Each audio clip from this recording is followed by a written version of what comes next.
ভোটের পরবর্তী সময়ে চোপড়া বিধানসভা কেন্দ্রের তৃণমূল প্রার্থী হামিদুল রহমান জানান, বেশ কয়েকদিন খাটাখাটনি গেল, তবে এখন কর্মী সমর্থকরা বাড়িতে আসছেন এবং নির্বাচন পরবর্তী আলোচনা চলছে। কত লিড হবে সেই বিষয় নিয়ে এখন মূলত আলোচনা চলছে। তবে তিনি বলেন, সাধারণ মানুষ যে হারে ভোট দিয়েছে সর্বকালের রেকর্ড ছাপিয়ে গেছে। এতে তিনি যথেষ্টই খুশি। Bureau report, big news Bangla. বিধানসভা নির্বাচনের প্রথম পর্বের তো ভোট হয়ে গেছে, ব্যস্ত সময়ের পর এখন কিভাবে সময়টা কাটছে? না, এখন সময়টা তো ঠিকই কাটে, তখন তো ব্যস্ত ছিলাম বা খাটাখাটনি ছিল। তা এখন মোটামুটি খাটাখাটনিটা কমলো। কর্মীরা, লিডাররা বুথওয়ারি, অঞ্চলওয়ারি সবাই একে একে আসছে আর নিজ নিজ বুথের রিপোর্ট বা অঞ্চলের রিপোর্ট এইগুলো নিয়ে মোটামুটি ভালোই এখনও ভিড়ভাট্টা থাকে। আশা করি এমনি রেজাল্ট ওদের মুখে শুনে ভালোই রেজাল্ট হবে। তবে এখন খাটাখাটনি থেকে এখন বসেই আর কি আলোচনাগুলো হচ্ছে, এখন ভালোই যাচ্ছে। বলছিলাম, জয়ের ব্যাপারে তো আপনারা 100% আশাবাদী। তো আপনাদের দলীয় কর্মীদের হিসাবে কত সংখ্যায় আপনারা জয়লাভ করছেন এবারে? আমরা 80 থেকে 90 হাজারের মতন আমরা জয়লাভের আশা রেখেছে, কর্মীরা বলছে আর কি। এখন আসল চিত্রটা আসুক, তারপরেই বলা যাবে। এবার তো এসআইআর এর কারণে মানে সাধারণ মানুষ প্রায় 96% মানুষ এবার ভোট প্রয়োগ করেছে বিধানসভা নির্বাচন। কিভাবে দেখছেন বিষয়টা? পশ্চিম বাংলার লোক আমার এখানকারই মানুষ না, সম্পূর্ণ পশ্চিম বাংলার লোক। বিজেপি ভাতে মারতে চেয়েছিল, উন্নয়নের টাকা বন্ধ করে রেখেছিল 5 বছর ধরে।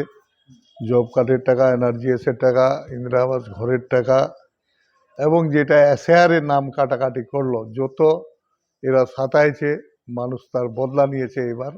এই জন্য দেশ স্বাধীন হওয়ার পর থেকে এই ধরনের ভোট পড়েনি। পার্সেন্টেজে 96% ভোট পড়েছে। মানুষ যোগ্য জবাব দিয়েছে এবার বিজেপিকে, যে পশ্চিমবাংলার মানুষ অত বকা না, তুমি যতগুলো চক্রান্ত করেছিলে তার জবাব এরা ব্লেড বক্সের মাধ্যমেই দিয়েছে। এবারে ভোটে আরেকটা জিনিস দেখা গেছে, পরিযায়ী শ্রমিক তারা দলে দলে বাস ভাড়া করে, কেউ গাড়ি ভাড়া করে ভোট দিতে এসেছে। এই পরিযায়ী শ্রমিকদের রায় কোন দিকে যাবে বলে মনে করছেন? পরিচয় শ্রমিক বলুন আর লোকাল পার্সেন্টেজে বলুন, এরা সব বিজেপির বিরুদ্ধে যাবে।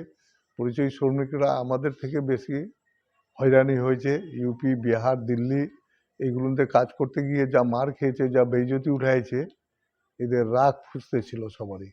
এইবারকার ইলেকশনে সবাই নিজের রাগ ঝাড়ে দিয়ে পাল্টা জবাব বদলা হিসাবে এই পার্সেন্টেজটাকে করেছে সাধারণ লোকেরা। এবার তো একদম শান্তিপূর্ণভাবে নির্বাচন হয়েছে চোপড়ায়। তো কি মনে হচ্ছে, বিরোধীরা যে বারবার অভিযোগ তুলতো, সে এবার কি বিরোধীদের মুখে ঝামা ঘষা যাবে?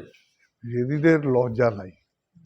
বিরোধীরা যেটা পঞ্চায়েত ইলেকশনটাকে ওরা অজুহাত করছে বা ইস্যু করছে, তো 7 দিন, 8 দিন, 10 দিন নমিনেশন ফাইল গেল, তখন করলো না।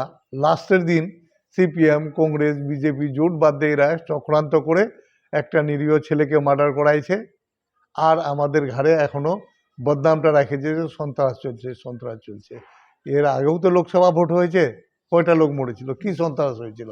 এবার বিধানসভার হলো, তো ওরা বলে না আগেকার বুড়াবুড়িরা, নাচতে না জানলে ছাউনিটা বেঁকা। এরা তাই করেছে, লোকজনেই নমিনেশন দায়ের করার ক্যান্ডিডেট পাচ্ছে না, আর বলছে আমাদেরকে নমিনেশন ফাইল করতে দেয়নি। এটা ওদের লজ্জা নাই বলে এইগুলোর কথা বলে বেড়াচ্ছে।